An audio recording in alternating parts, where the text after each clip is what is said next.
ሰላም ጤና ይስጥልን ከቻናል ዋን የሰዓቱ ዜናዎቻችንን ወደ እናንተ እናደርሳለን። ከዜናዎቹ ጋር ወይንሸት ዘውዴ ነኝ።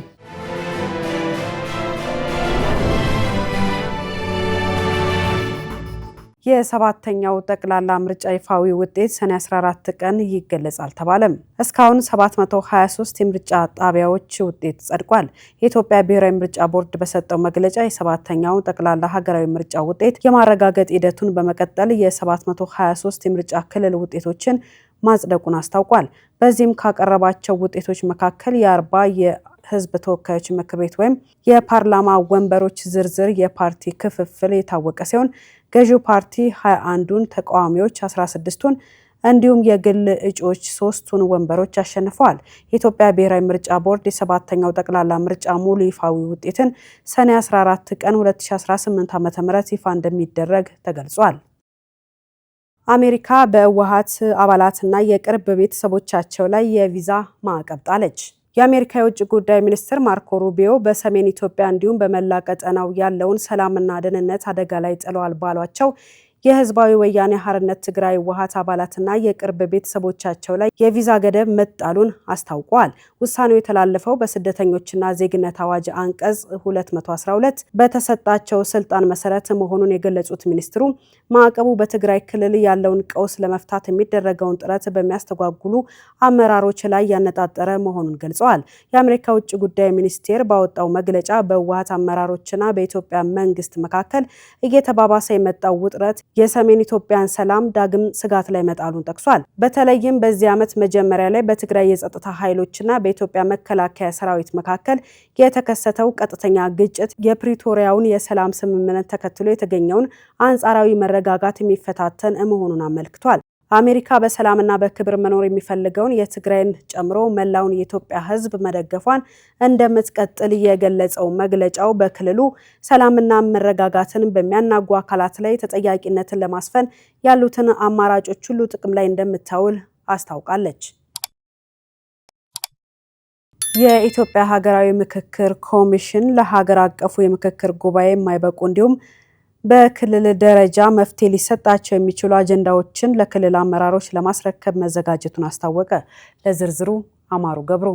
የኢትዮጵያ ሀገራዊ ምክክር ኮሚሽን ከኢትዮጵያ ንግድ ዘርፍ ማህበራት ምክር ቤትና ከግሉ ዘርፍ ተወካዮች ጋር የውይይት መድረክ በትላንትናው ዕለት አካሂዷል። በመድረኩ ላይ ንግግር ያደረጉት የኢትዮጵያ ሀገራዊ ምክክር ኮሚሽን ኮሚሽነር ዶክተር አምባዬ ኦጋቶ ኮሚሽኑ ከ126 ሺህ በላይ የወረዳ ተወካዮች ጋር ተወያይቷል። በዚህም በአገር አቀፍ ደረጃ ከ1200 በላይ ወረዳዎች ላይ ጥያቄዎችን መሰብሰብ መቻሉን ገልጸዋል። ነገር ግን በአማራ ክልል ካሉት ከ400 በላይ ቀበሌዎችና ወረዳዎች መካከል በ4 ወረዳዎች በጸጥታ ችግር ምክንያት ውይይት ማካሄድ እንዳልተቻለ ኮሚሽነሩ አንስተዋል። በትግራይ ክልል በተመሳሳይ ከ22 ጊዜ በላይ ውይይቶች ከተካሄዱ በኋላ ምቹ ሁኔታ ለመኖሩን በመጥቀስ ኮሚሽኑ በአዲስ አበባ ከክልሉ ተወካዮች ጋር ውይይት ማድረጉን አስታውሰዋል። ሀገራዊ ምክክር ኮሚሽኑ ዋናውን የምክክር ጉባኤ ሐምሌ 8 ቀን 2018 ዓ.ም በአዲስ አበባ ከ4000 በላይ ተሳታፊዎች በማሳተፍ እንደሚያካሄድም ተገልጿል። የምክክሩን አካሄድ በተመለከተ ማብራሪያ የሰጡት ኮሚሽነሩ ተሳታፊዎች አንድ ሳምንት ቀደም ብለው አዲስ አበባ ይገባሉ። ይህም ተሳታፊዎች በምክክር ሂደቱ ላይ እንዲተማመኑና የጋራ መግባባት እንዲፈጥሩ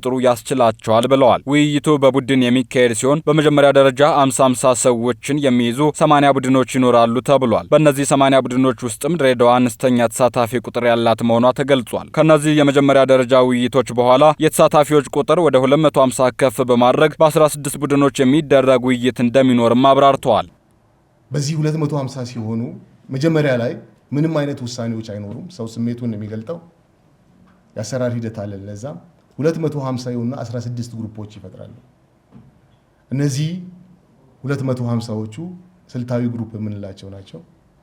የተለያዩ በሚነጋገሩት አጀንዳ ላይ የተለያዩ እይታዎች፣ አማራጮችን ያቀርባሉ። እዚህ ጋራ የባለሙያዎች ቡድን አለ፣ ፓነል ኦፍ ኤክስፐርትስ የምንለው ሰው በስሜት ብቻ ላይ ተመስርቶ እንዳይነጋገር በተነሱት አጀንዳዎች ላይ ሙያዊ ግብአቶችን የባለሙያ ግሩፕ ይሰጣቸዋል። ይህን ካደረግን በኋላ ከዚህ እርከን ውስጥ ከተነጋገሩ በኋላ ወደሚቀጥለው እርከን ያልፋሉ። ያ ማለት 500 ይሆኑና 8 መሰረታዊ የሆኑ አጀንዳዎች ላይ ይነጋገራሉ።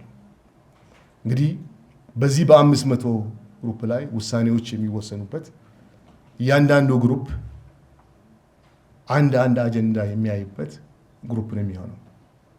ስለዚህ እዚህም ላይ የተለያዩ የባለሙያ ግብዓቶች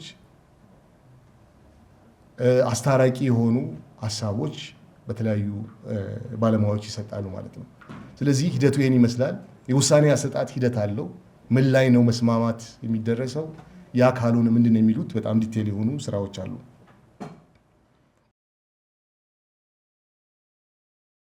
ኢትዮጵያና ቻይና የጋራ ፍላጎታቸው በሆኑ መስኮች ግንኙነታቸውን አጠናክረው ለመቀጠል እንደሚሰሩ አስታወቁም። የውጭ ጉዳይ ሚኒስትር ዴኤታ አምባሳደር ሀደራ አበራ በኢትዮጵያ የቻይና አምባሳደር ቼን ሃይ ጋር ዛሬ ውይይት አድርጓል። ውይይቱ እያደገ በሚገኘው የኢትዮጵያና ቻይና ትብብርና የሁለትዮሽ ግንኙነትን ማጠናከር በሚቻልበት ሁኔታ ላይ እያተኮረ ነው።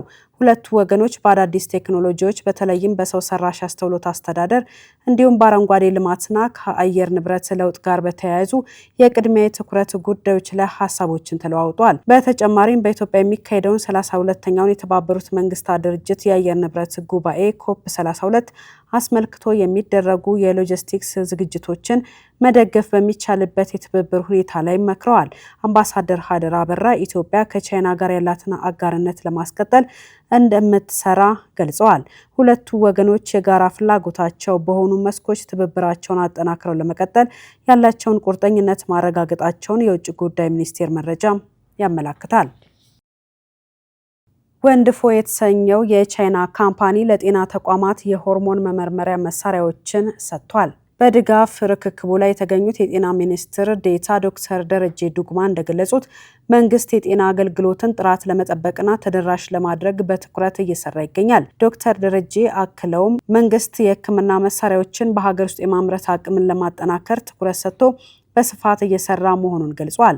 ወንድፎ ካምፓኒም በኢትዮጵያ ውስጥ በሚሰሩ የተለያዩ ኢንቨስትመንት ስራዎች ላይ በንቃት እንዲሳተፍ ጥሪ አቅርበዋል። የወንድፎ ምክትል ፕሬዚዳንት ሚስተር ማርክ ዡ በበኩላቸው የማህበረሰቡን የጤና አገልግሎት ተደራሽነትንና ውጤታማነትን ለማሻሻል በጋራና በትብብር መስራት እንደሚገባ በማመን ድጋፉን እንዳደረጉ ገልጸዋል። በቀጣይም ከተቋሙ ጋር ያላቸውን ግንኙነት በማጠናከር ተመሳሳይ ድጋፎችን እንደሚቀጥሉ ተናግረዋል። መሳሪያዎቹ የ100 የመጀመሪያ ደረጃ ጤና ክብካቤ አሃድ ጤና ተቋማትን የምርመራ አቅም ለማሳደግ የሚረዱ ሲሆን በተለይም የስኳር፣ የካንሰር፣ የልብ፣ የኩላሊት፣ የቫይታሚን፣ የኢንፌክሽንና ሌሎች የጤና ችግሮችን ሁኔታን ለመተንተንና ለመመርመር የሚያግዙ ናቸው ተብሏል። በኤሌክትሪክ መሰረተ ልማት ላይ በተፈጸመ ስርቆት ከ239 ሚሊዮን ብር በላይ ኪሳራ መድረሱን የኢትዮጵያ ኤሌክትሪክ አገልግሎት አስታወቀ። ዝርዝሩ የኤፍራታ ጥላውን ነው። በ2018 ዓ.ም ባለፉት 9 ወራት በሀገሪቱ የኤሌክትሪክ መሰረተ ልማቶች ላይ በተፈጸሙ ስርቆቶች ከ239 ሚሊዮን 420 ሺህ ብር በላይ ኪሳራ መድረሱን የኢትዮጵያ ኤሌክትሪክ አገልግሎት አስታውቋል። ድርጊቱ በሀገሪቱ ከፍተኛ ማህበራዊና ኢኮኖሚያዊ ስብራት እያደረሰ የሚገኝና አሳሳቢ ደረጃ ላይ የደረሰ ወንጀል መሆኑም ተገልጿል። በአገልግሎቱ የሪጅኖች የህግ አገልግሎት ድጋፍና አስተባባሪ ኃላፊ ወንደሰን ጌታቸው እንደገለጹት ባለፉት 9 ወራት ብቻ በተለያዩ የሀገሪቱ ክፍሎች 329 የመሰረተ ልማት ስርቆት ወንጀሎች ተፈጽመዋል። በእነዚህ የወንጀል ድርጊቶች ከተሰረቁ ንብረቶች መካከል የኃይልና የትራንስፎርመር ክፍሎች፣ የመዳብ ገመዶች እንዲሁም ለኮሪደር ልማት የተዘረጉ ኬብሎች በዋናነት ይጠቀሳሉ። የስርቆት ድርጊቱ በሀገሪቱ የመሰረተ ልማት አውታሮች ላይ ከፍተኛ ውድመት እያስከተለም ይገኛል ተብሏል። የወንጀል ተግባር በተቋሙ የፋይናንስ አቅም ላይ ብቻ ሳይሆን በሀገሪቱ የልማት እንቅስቃሴ ላይም ትልቅ እንቅፋት እየፈጠረ መሆኑም ተመላክቷል። በተጨማሪም ተቋሙ ለአዳዲስ ልማቶችና ማስፋፊያዎች ሊያውለው የነበረውን ውድ ጊዜና ሀብት የተሰረቁትን መሰረተ ልማቶች እንደገና ለመተካት እንዲያውል በመገደዱ የሀገሪቱን የልማት ፍጥነት እያዘገየው መሆኑም ተገልጿል። ወንጀሉን ለመከላከል ጥብቅ ሕጎች ቢኖርም ስርቆቱ በአግባቡ ሊቀንስ ባለመቻሉ ችግሩን በዘላቂነት ለመቅረፍ የሕግ አስከባሪዎች እርምጃ ብቻ በቂ አለመሆኑም ተገልጿል። በመሆኑም ሕብረተሰቡና የጸጥታ አካላት እነዚህን የኤሌክትሪክ የልማት አውታሮች እንደራሳቸው የግል ሀብት በመቁጠርና ጥበቃ በማድረግ ወንጀሉን የመከላከል ኃላፊነታቸውን እንዲወጡ የኢትዮጵያ ኤሌክትሪክ አገልግሎት ጥሪ አቅርቧል። የ8ኛ ክፍል መልቀቂያ ከተማ አቀፍ ፈተና ዛሬ መሰጠት ጀመረ። በአዲስ አበባ ከተማ አስተዳደር የ2018 የትምህርት ዘመን የ8ኛ ክፍል መልቀቂያ ከተማ አቀፍ ፈተና በዛሬው ዕለት በተለያዩ የፈተና ጣቢያዎች መሰጠት ጀምሯል። የአዲስ አበባ ትምህርት ቢሮ ኃላፊ ዘላለም ሙላቱ በአዲስ ከተማ ዳግማዊ ብርሃን አንደኛ ደረጃ ትምህርት ቤት በመገኘት ፈተናውን አስጀምረዋል። በከተማ አስተዳደሩ 201 የፈተና ጣቢያዎች ከ86,000 በላይ ተማሪዎች ለፈተና እንደሚቀመጡም ገልጸዋል። ፈተናው ዛሬና ነገ እንደሚካሄድ ተገልጿል። ባለፉት 3 ቀናት በከተማ አስተዳደሩ ከ85,000 በላይ የስድስተኛ ክፍል ተማሪዎች መልቀቂያ ፈተና መውሰዳቸው ይታወሳል።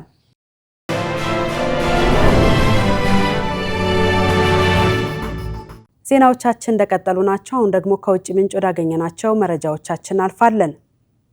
የአሜሪካና ኢራን ፕሬዝዳንቶች ጦርነቱን ካሁን ጀምሮ የሚያስቆመውን የመጀመሪያ ስምምነት ፈረሙ።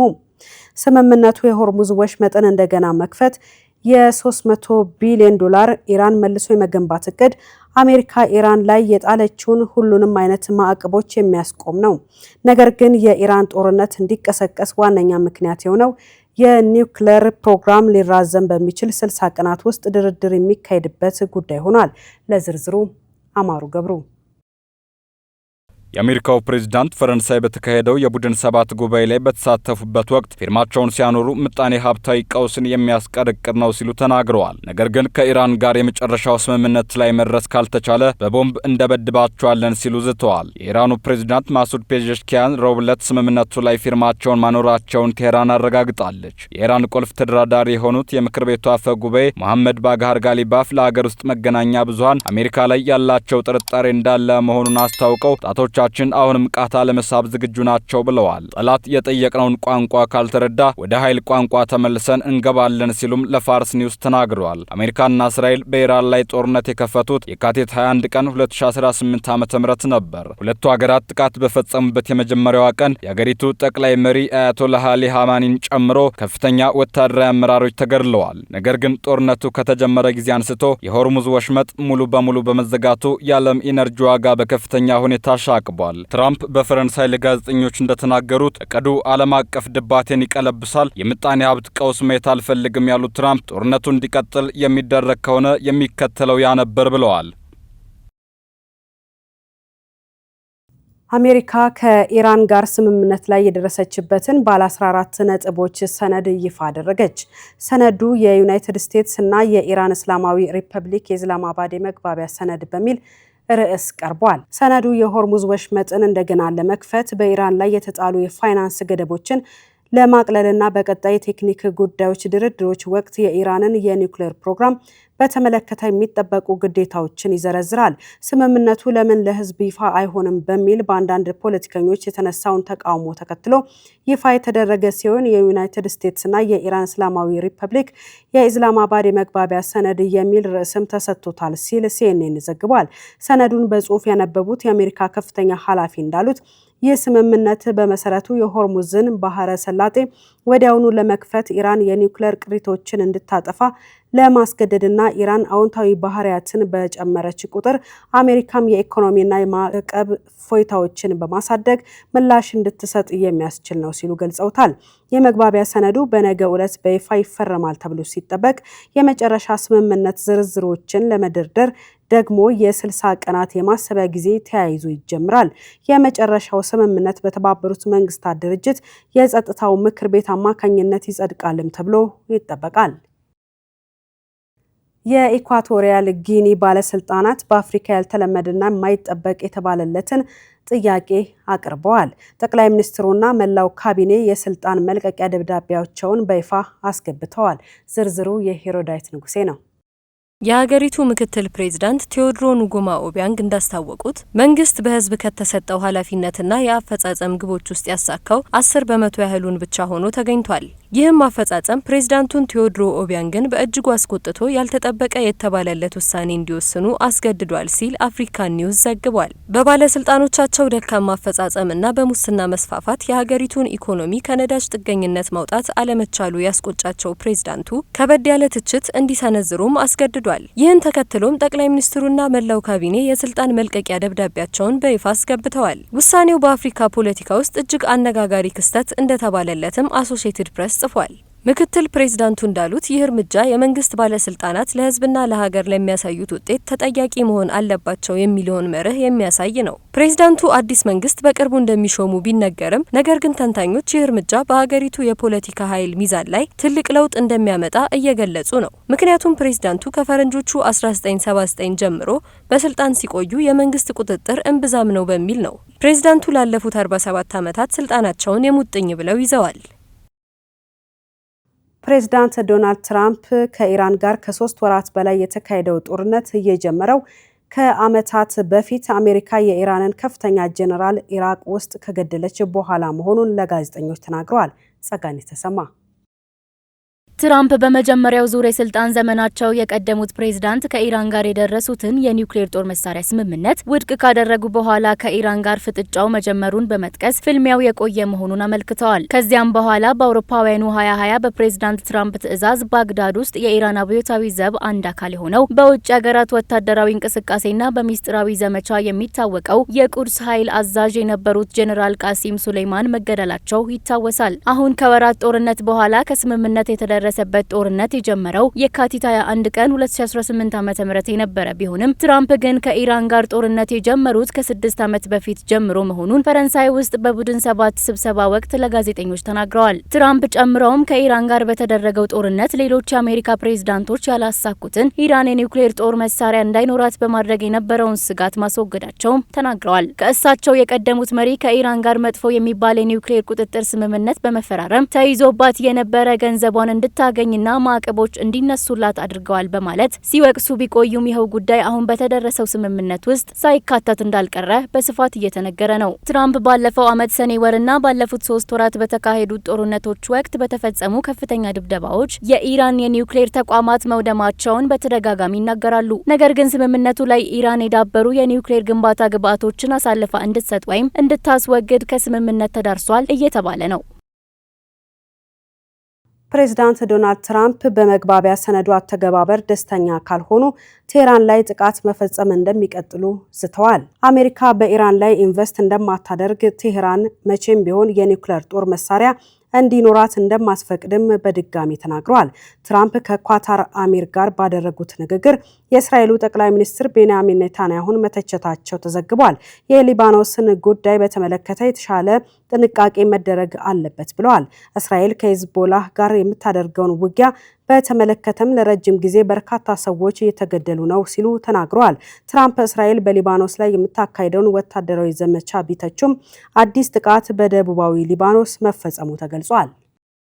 የብራዚሉ ፕሬዝዳንት ሉዊዝ ኢናሲዮ ሉላ ዳ ሲልቫ የአሜሪካው ፕሬዝዳንት ዶናልድ ትራምፕ በሀገሪቱ የውስጥ ጉዳይና በምርጫ ጣልቃ እንዳይገቡ አስጠነቀቁም። ትራምፕ የብራዚል የፍትህ አካላት በሉላ የፖለቲካ ተቀናቃኞች ላይ የሚወስዱትን እርምጃ መተቸታቸውን ተከትሎ ነው ሉላ ይህንን ጠንከር ያለ ምላሽ የሰጡት።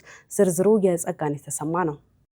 የብራዚልና የአሜሪካ ዲፕሎማሲያዊ ግንኙነት ከመቼውም ጊዜ በላይ እየሻከረ መጥቷል። የትራምፕ አስተዳደር በብራዚል ላይ አዳዲስ የዋጋ ቀረጥ መጣሉንና 2 የብራዚል እጽ አዘዋዋሪዎችን በሽብርተኝነት መፈረጁን ተከትሎ በሁለቱ ሀገራት መካከል ያለው ውጥረት አይሏል። የአሜሪካው ፕሬዝዳንት ዶናልድ ትራምፕ በቅርቡ በሰጡት መግለጫ የብራዚል መንግስት የቀድሞውን ፕሬዝዳንት ጃኢር ቦልሶናሮን ወገኖች እያሳደደ ነው በማለት የፍትህ ስርዓቱን ተችተዋል። ትራምፕ አክለውም ብራዚል በአሁኑ ወቅት በፖለቲካ ረገድ አደገኛ ሀገር እየሆነች መጥታለች ብለዋል። ይህ በእንዲህ እንዳለ የብራዚል ጠቅላይ ፍርድ ቤት የቦልሶናሮ ልጅ የሆኑትን የቀድሞውን የፓርላማ አባል ኤድዋርዶ ቦልሶናሮን በአባታቸው የክህደትና የመፈንቅለ መንግስት ሙከራ ክስ ላይ ያልተገባ ተጽዕኖ ለመፍጠር ሞክረዋል በሚል የ4 ዓመት ከ2 ወር እስራት ፈርዶባቸዋል። የብራዚሉ ፕሬዝዳንት ሉላ ዳ ሲልቫ በፈረንሳይ በተካሄደው የቡድን 7 ጉባኤ ማጠናቀቂያ ላይ በሰጡት ጋዜጣዊ መግለጫ የትራምፕን ንግግር በጽኑ አጣጥለዋል። ትራምፕ ብራዚልን የሚያውቃት በቦልሶናሮ ቤተሰቦች በኩል ከሆነ ሀገሪቱን ፈጽሞ አያውቃትም ማለት ነው። ቦልሶናሮን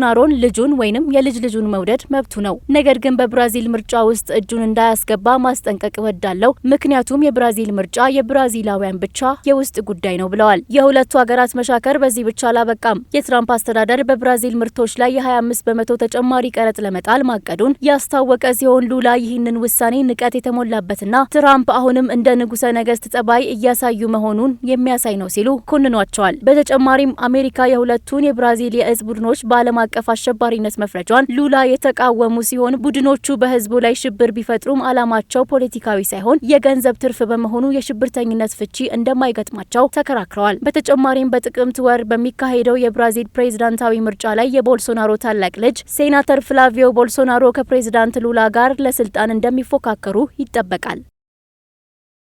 ሰው ሰራሽ አስተውሎት በስራ ቦታዎች ላይ በከፍተኛ ፍጥነት እየተስፋፋ ባለበት በዚህ ወቅት የሰው ልጅ የስራ ዋስትና አደጋ ላይ መውደቁ በብዙዎች ዘንድ ስጋትን ፈጥሯል።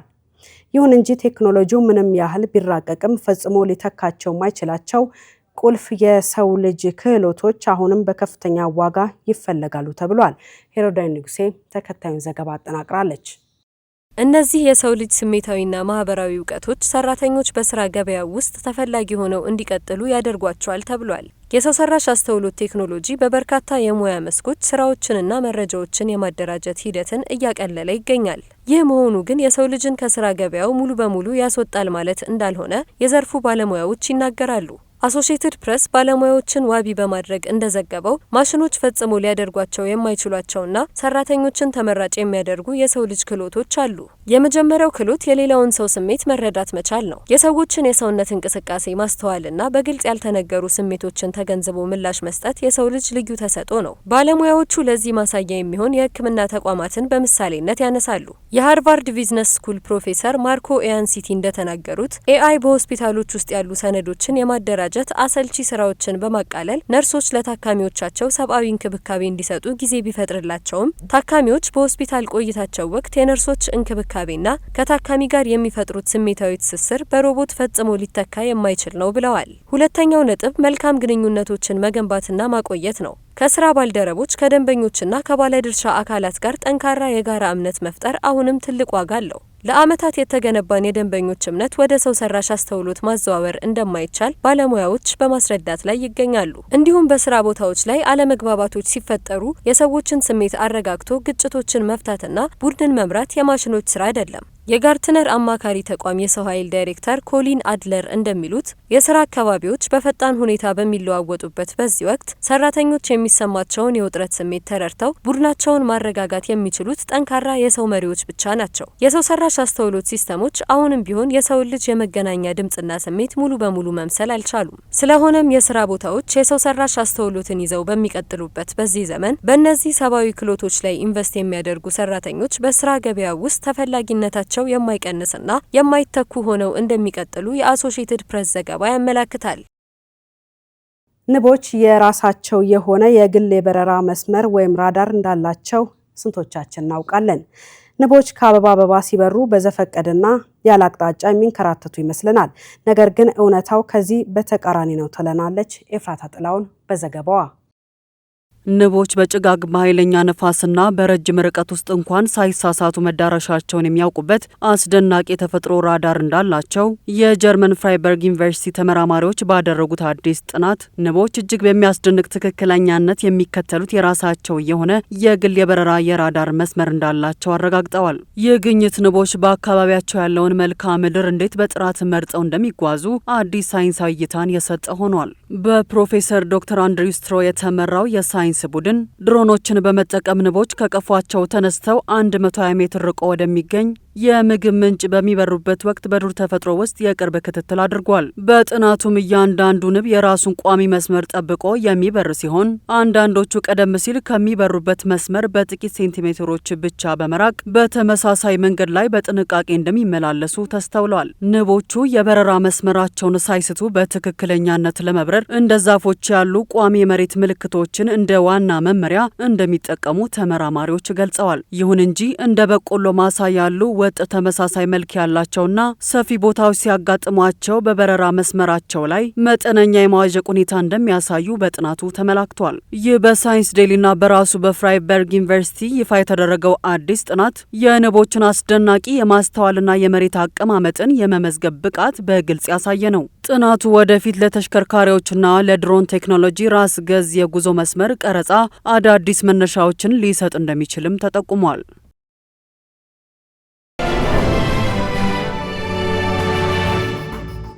የቢዝነስ መረጃዎቻችንን አስከትላለሁ። የግብርና ቢዝነስ ኩባንያ ረቂቅ አዋጅ ታሳቢ ያደረገው የምግብ ሉዓላዊነትን ከማረጋገጥ ባሻገር የአርሶ አደሩን ተጠቃሚነት ነው ሲል በሕዝብ ተወካዮች ምክር ቤት የግብርና ጉዳዮች ቋሚ ኮሚቴ ገለጸ። ለዚህና ለሌሎች የቢዝነስ መረጃዎቻችን መሀሌት ደመላሽ። በሕዝብ ተወካዮች ምክር ቤት የግብርና ጉዳዮች ቋሚ ኮሚቴ የግብርናና ቢዝነስ ኩባንያ ረቂቅ አዋጅ ላይ የሕዝብና የባለድርሻ አካላት ይፋዊ የውይይት መድረክ አካሂዷል። የግብርና ጉዳዮች ቋሚ ኮሚቴ ሰብሳቢ አቶ ሰለሞን ላሌ በዚህ ወቅት እንደገለጹት ግብርና የኢትዮጵያ ኢኮኖሚ እድገት፣ የኢንዱስትሪ ልማትና የስራ ዕድል ፈጠራ ዋነኛ መሰረት ነው። ስለሆነም ኋላ ቀር ከሆነው የግብርና አሰራር በማላቀቅ ወደ ዘመናዊ ተወዳዳሪና ገበያ መር ስርዓት ማሻገር እንደሚገባ ገልጸዋል። ይህ ረቂቅ አዋጅ ሲጸድቅ አነስተኛ ይዞታ ያሏቸው አርሶ አደሮች፣ አርብቶ አደሮችና ከፊል አርሶ አደሮችን በኩባንያ በማደራጀት የመጠቀም መብታቸውን የሚያረጋግጥ ይሆናልም ብለዋል። እንዲሁም የእንስሳት ሀብታቸውንና ጉልበታቸውን ወደ ካፒታል በመለወጥ ኢኮኖሚያዊ ተጠቃሚነታቸውን ለማሳደግ የሚያስችል እንደሆነም ገልጸዋል። የግብርና ሚኒስትር አዲሱ አረጋ በዚህ ወቅት የግብርና ትራንስፎርሜሽንን ማረጋገጥ የመንግስት ዋና ትኩረት በመሆኑ ለዚህም በርካታ የፖሊሲ የፕሮግራምና የተቋም ሪፎርም ስራዎች በሀገር አቀፍ ደረጃ እየተከናወኑ ይገኛል ብለዋል። ይህ ረቂቅ አዋጅ ግብርናን ለማሸጋገር ከሚከናወኑ የሪፎርም ስራዎች መካከል ዋነኛው ሲሆን አርሶ አደሩና አርብቶ አደሩ የሀገር ውስጥ ኩባንያዎችንና ካምፓኒዎችን እንዲመሰርቱ ምቹ ሁኔታን እንደሚፈጥር ተናግረዋል። የኢትዮጵያ የባህርና ትራንስፖርት ሎጂስቲክስ ከቱርክ ወደቦች የሚነሱ ገቢ ጭነቶችን በፍጥነትና በቀጥታ ወደ ሀገር ውስጥ መዳረሻ ወደቦች የማጓጓዝ አዲስ አገልግሎት መጀመሩን አስታወቀ። በዚህም ከ40 ቀናት በላይ ይፈጅ የነበረው የጭነት መጓጓዣ ጊዜ ወደ 9 ቀናት ዝቅ እንዲል ያደርገዋል ሲልም ተነግሯል። ደቡብ አፍሪካ በትልልቅ ከተሞቿ የሚስተዋሉ ከባድ የመሰረተ ልማት እክሎችን ለመቅረፍና ማዘጋጃ ቤቶችን ለማዘመን በብሪክስ ከሚደገፈው አዲሱ የልማት ባንክ የ$1 ቢሊዮን ብድር ስምምነትን ተፈራረመች። ገንዘቡን በሀገሪቱ ዋና የንግድ ማዕከላት ላይ የተደቀኑ የአገልግሎት አሰጣጥ ችግሮችን ለመፍታት ያለመ ነው። በደቡብ አፍሪካ የሚገኙ 8 ግዙፍ የከተማ ማዘጋጃ ቤቶች ከባንኩ የተገኘው የ$1 ቢሊዮን ፈንድ ቀጥተኛ ተጠቃሚ ይሆናሉ። ይህ መጠነ ሰፊ የገንዘብ ድጋፍ በአሁኑ ወቅት በከተሞች ውስጥ በከፍተኛ ሁኔታ ለተጎዱት የውሃ አቅርቦት፣ የንጽህና አጠባበቅ፣ የኤሌክትሪክ ኃይልና የቆሻሻ አወጋገድ ዘርፎች ማሻሻያ የሚውል ነው። መረጃው የቢዝነስ ኢንሳይደር ነው። የሰው ሰራሽ አስተውሎት ፍላጎት በዓለም አቀፍ ደረጃ የቺፕ እጥረትና የዋጋ ንረትን ማስከተሉን ተከትሎ አፕል በቅርቡ በሚያወጣቸው አይፎኖችና ሌሎች የቴክኖሎጂ ምርቶቹ ላይ የዋጋ ጭማሪ ለማድረግ ማቀዱን አስታወቀ።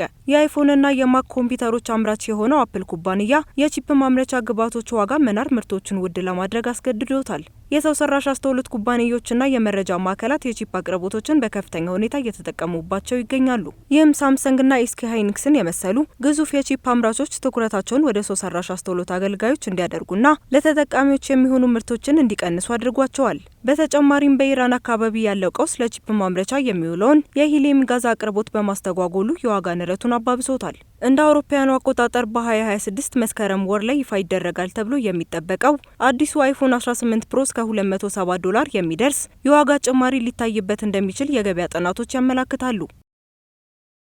ከቻናል ዋን ወደ እናንተ ስናደርሳቸው የነበሩ ዜናዎቻችን ተጠናቋል። አብራችሁን ስለነበራችሁ እናመሰግናለን። የቻናል ዋን ፕሮግራሞች የሚቀጥሉ ነው የሚሆነው። ዜናውን እየመራው አብሬያችሁ ቆይታ ያደረኩት ወይንሸት ዘውዴ ነኝ። ጤና ይስጥልኝ።